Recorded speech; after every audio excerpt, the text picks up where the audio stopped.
Assalamualaikum warahmatullahi wabarakatuh. Perkenalkan, nama saya Norman Rinanto.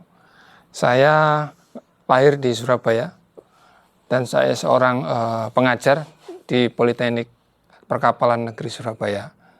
Saya datang ke Taiwan untuk melanjutkan studi doktoral saya di jurusan Electrical Engineering di National Taiwan University Science of Technology.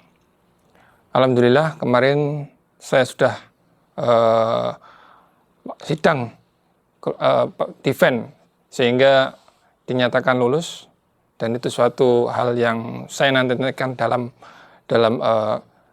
cuti saya pertama dari mulai saya datang ke Taiwan. Siswa Taiwan itu dari rekomendasi teman yang kuliah di sesama rekan dosen.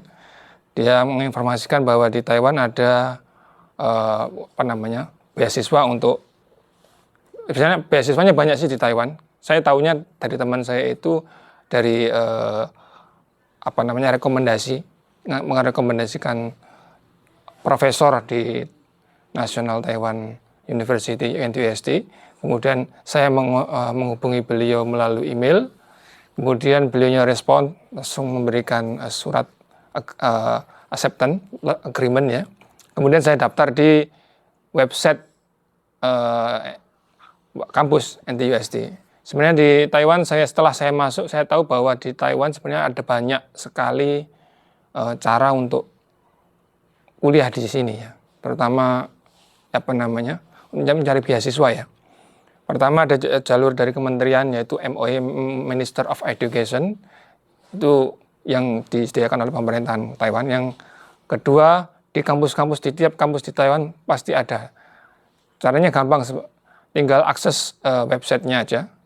Kita nanti tinggal ada aplikasi sistem di situ, kita isi, kita daftar.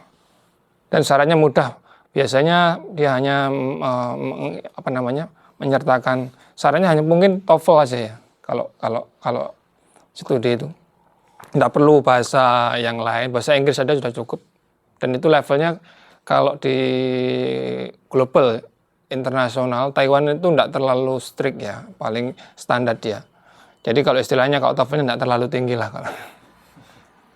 Jadi bagi mereka yang teman-teman yang ingin studi lanjut tapi TOEFL-nya pas-pasan, ya, intinya pas-pasan, datanglah ke Taiwan. Ya karena memang profesi saya sebagai dosen ya, yang mau tidak mau itu memang harus upgrade tingkat pendidikan ya untuk masa depan dan karir saya. Jadi pertama saya diskusikan dulu dengan keluarga, karena saya juga punya keluarga. Nah, istri saya mendukung, walaupun nantinya pada waktu studi nanti resikonya saya harus LDR ya, long distance relationship ya, agak berat. Itu jadi tantangan tersendiri dalam studi saya. Dan ada hal yang sebenarnya ya banyak menjadi pertimbangan kami, karena waktu saya dinyatakan diterima di sini, waktu mau berangkat, sehari sebelum berangkat, saya tahu istri saya itu hamil. Nah, itu jadi istilahnya ada sedikit dilema waktu mau meninggalkan, gimana ini. Itu perjuangan saya, mau saya tinggal nanti istri saya hamil, saya tinggal di sana. Tapi akhirnya setelah berdiskusi panjang, karena demi masa depan juga ya, akhirnya kami ikhlas saling berjauhan walaupun istri saya hamil. Tapi nanti saya berjanji waktu mau lahiran, saya balik ke Indonesia untuk menemani lahir. Alhamdulillah sekarang anak saya yang saya tinggal itu sudah besar ya, usia 3 tahunan. Jadi alhamdulillah ya, itu suatu berkah buat saya. Waktu itu kan kejadiannya pas COVID ya, tahun 2020. Nah itu menambah drama yang sangat, karena di Indonesia waktu itu kan keadaan COVID-nya tidak begitu heboh ya, karena saya malah datang ke Taiwan yang notabene-nya adalah negara Cina yang dianggap sumber dari COVID. Nah itu malah keluarga saya khawatir kalau saya ke sana kenapa gitu. Tapi saya bismillah, karena ini saya anggap ibadah ya, karena studi itu termasuk salah satu ibadah jihad ya. dalam Islam, sebagai seorang Muslim, akhirnya saya niatkan untuk ibadah berangkat ke Taiwan. Malah sesampai di Taiwan, saya khawatir COVID di Indonesia meledak, di Taiwan malah nomor 1 yang paling aman. Itu malah yang khawatir saya akhirnya. Kalau di Taiwan itu saya daftar sekitar bulan akhir ya, kalau nggak salah Novemberan, September, di admissionnya itu website sekitar September, kemudian diterima itu Desember sudah. Kemudian untuk masuknya itu baru semester berikutnya itu Februari. Jadi tidak ada, kurang lebih 6 bulan lah, nggak sampai 6 bulan. Cuman itu harus sudah dipersiapkan ini ya. Tadi sudah prepare agak lama untuk masalah sertifikat bahasa atau TOEFL itu. TOEFL bahasa Inggris. Kalau mau lebih baik lagi sebenarnya bisa bahasa Zhongwen ya, atau bahasa Cina di sini untuk komunikasi di sehari-hari. Itu yang pertama kali saya kaget juga ya. Jadi kita kan datang ke negara lain yang juga selera makanannya beda ya. Ya di Indo itu kan juga terkenal kuat di rasa ya. Semua rasa, manis, pedas dan lain sebagainya. Datang ke Taiwan begitu makan pertama saya kaget, nggak ada rasa sama sekali ini. Apalagi favorit makanan saya sebenarnya masakan Padang. Jadi ya lebih terasa bumbunya. Datang ke Taiwan langsung itu waduh. Mau beli sudah beli satu paket gitu, nggak sampai habis, nggak bisa menghabiskan karena nggak ada rasa. Akhirnya solusi pertama, saya cari toko Indo di sini. Ya, saya cari sambal-sambal sama bumbu-bumbu saya campur gitu. Jadi itu yang jadi bisa pertama. Tapi ya lama kelamaan, alhamdulillah bisa menyesuaikan lah. Kiat lulus dokter, ya namanya juga studi ya harus belajar dan kerja keras. Tanpa itu saya kira ndak bisa terwujud. Tapi sebenarnya tidak hanya itu kuncinya, selain berdoa juga ya.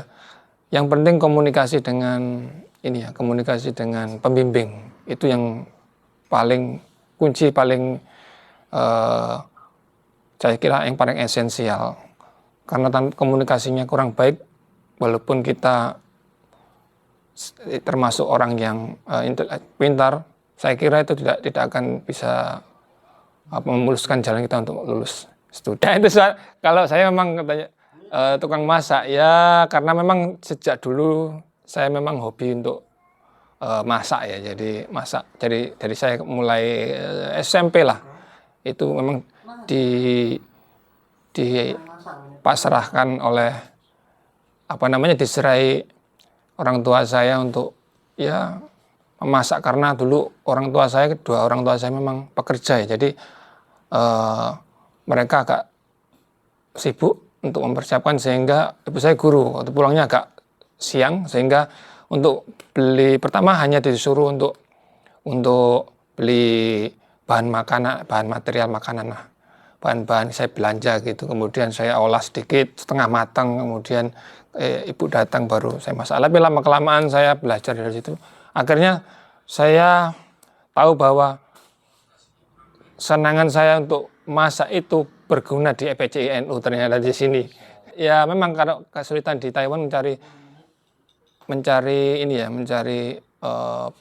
daging halal ya. Kemudian PCI NU menyediakan daging halal, dan saya karena sebagai marbot di PCI NU ini, maka bertanggung jawab untuk distribusi ataupun menjual daging halal.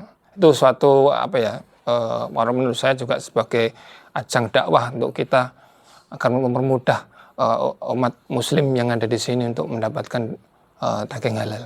Itu gimana ya, saya kalau di kampus terkenal ya, jadi yang paling punya rambut paling panjang. Dulu rambut saya sebahu gini, jadi ini barusan saya potong karena kemarin sidang di kelulusan saya ya. Jadi memang saya nadar kalau tidak akan saya potong kalau saya belum lulus. Jadi kemarin terakhir rambut saya potong gitu. Ya itu suatu motivasi aja lah sebenarnya, motivasi buat buat kita waktu saat kita studi itu harus ada istilahnya untuk menguatkan hati kita. Salah satunya seperti itu. Nanti kalau saya potong, saya harus lulus gitu. Memang tapi saya sih lebih suka rambut panjang sih daripada rambut pendek, karena memang itu ya gimana ya, kelihatan lebih muda lah.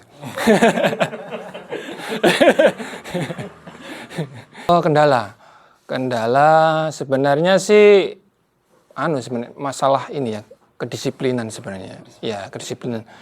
Karena di Indonesia itu ya terkenal, ya kita nggak munafik, Indonesia itu terkenal jam karet ya, semuanya gak molor. Jadi kalau kita lagi bikin appointment atau janjian dengan teman, dosen, itu pasti ada molornya. 10 menit, 15 menit itu. Di Taiwan nggak bisa. On time. Apapun on time. Terlambat sedikit kita dikomplainnya, itu satu, ya mungkin budayanya sini hampir mirip-mirip seperti Jepang ya. Jadi tingkat disiplin itu juga tinggi. Kemudian pressure. Jadi di situ di saya itu juga nggak terlalu mulus juga sih sebenarnya. Saya sempat ganti profesor 2 kali ya. Yang pertama itu dapat profesor yang sangat strict ya, detail dan semua didikte. Nah, ya nggak tahu, terus tiba-tiba ya ada jalan bisa pindah ke profesor yang lain, karena profesor yang saya yang lama ini pindah ke universitas yang lain. Saya ditawarin untuk ganti atau tetap, tapi saya milih untuk ganti. Nah, setelah ganti, profesor saya yang baru orangnya lebih open mind, santai, jadi karena lulusan Amerika ya, jadi semua diserahkan ke saya. Tapi itu juga bukan membuat kita terlena untuk ya, jadi tetap saya harus kerja keras. Ya, saya bisa mengaplikasikan ilmu saya, kemudian saya bisa untuk menularkan apa yang saya dapat di sini kepada mahasiswa-mahasiswa saya di kampus saya. Bagi teman-teman NU yang ingin ya atau yang punya anak yang ingin kuliah di Taiwan, anak khusus orang NU, sebenarnya banyak jalan agar bisa kuliah di Taiwan. Tidak hanya di Indonesia saja, bahkan gratis di sini, semua bisa gratis. Jadi asal cari informasi aja. Kalau misalnya kesulitan cari informasi di Indonesia atau di website, bisa cari kontak-kontak. Ya, salah satunya adalah kontak di YouTube atau PCIUNU Taiwan, itu bisa langsung kontak ke admin. Gimana caranya gini, nanti insya Allah rekan-rekan media ini akan membantu untuk memberikan info-info terupdate masa kuliah ataupun masalah kerjaan. Saya kenal NU sebenarnya sudah lama sih sebenarnya. Tapi waktu yang di Taiwan saya kenal itu mulai dari Mas Didi ketua Tanfis di sini ya. Itu waktu Mas Didi masih mahasiswa dulu. Cuman saya masih belum gabung di sini waktu itu, karena memang saya dulu konsen. Saya dulu mikirnya gini. Ini juga mungkin jadi pengalaman juga sih. Saya mikirnya dulu saya nggak mau ada kegiatan lain selain kuliah. Saya soalnya di sini mau kuliah. Saya fokus di kampus dan juga tinggal di kampus, dekat di kampus. Kemudian saya pikir nanti dengan tinggal di kampus dan juga ngerjakan di lab itu akan cepat selesai. Ternyata enggak.